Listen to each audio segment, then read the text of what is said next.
What's up, movie lovers? With awards season in full swing, today we're going to be taking a look at my top 10 films of 2025.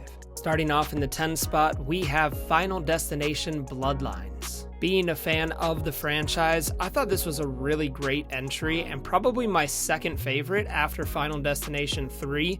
I'm giving this 4 stars out of 5. At number 9, we have The Long Walk. I did enjoy the story and the simplicity of the plot, and I thought it had a very solid ending to it. My only complaint would be that it might have been overhyped just a little bit before I went into this, but regardless, I'm giving it 4 stars out of 5. At number 8, we have Paul Thomas Anderson's One Battle After Another. I really enjoyed the acting and the characters that he developed, especially Sean Penn and Leonardo DiCaprio, but the score threw me off a little bit, and it was almost distracting how what was being heard was not matching up to what was being seen on the screen.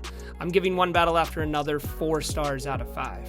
At number 7, we have kind of a surprising one, Predator: Killer of Killers. Now, I'm not the biggest fan of animated stuff in general, but this one totally blew me away. I loved all 3 of the stories and how they intertwined together. I'm giving it 4.5 stars out of 5.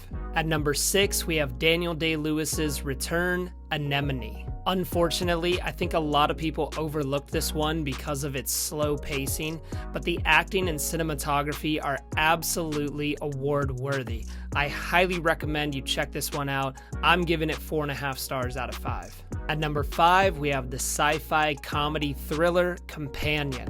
This might be the most underrated film I saw all year. Sophie Thatcher was incredible and the story was hilarious and compelling. Do yourself a favor and watch this one instead of Subservience. I'm giving it 4.5 stars out of 5.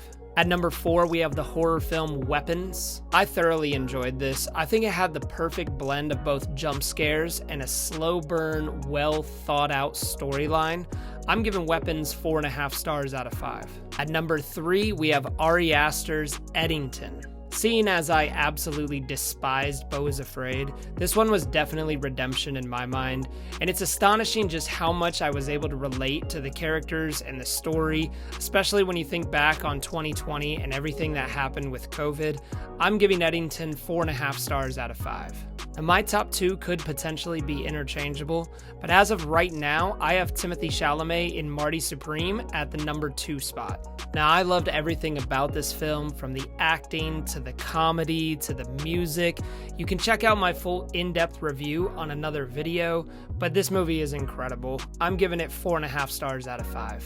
And in the number 1 spot, my favorite film of 2025 has to go to Sinners. Going into this, I was not the biggest fan of Michael B. Jordan, but he completely converted me.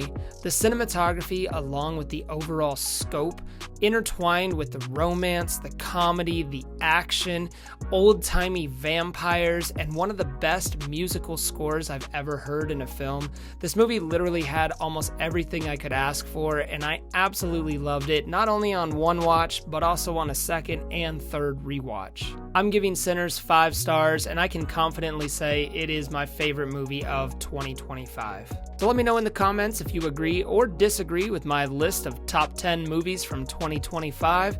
And if you enjoyed this video and want to see more like it, be sure to hit that subscribe button so you can check out all of my more in-depth film reviews. I'll see you guys in the next video.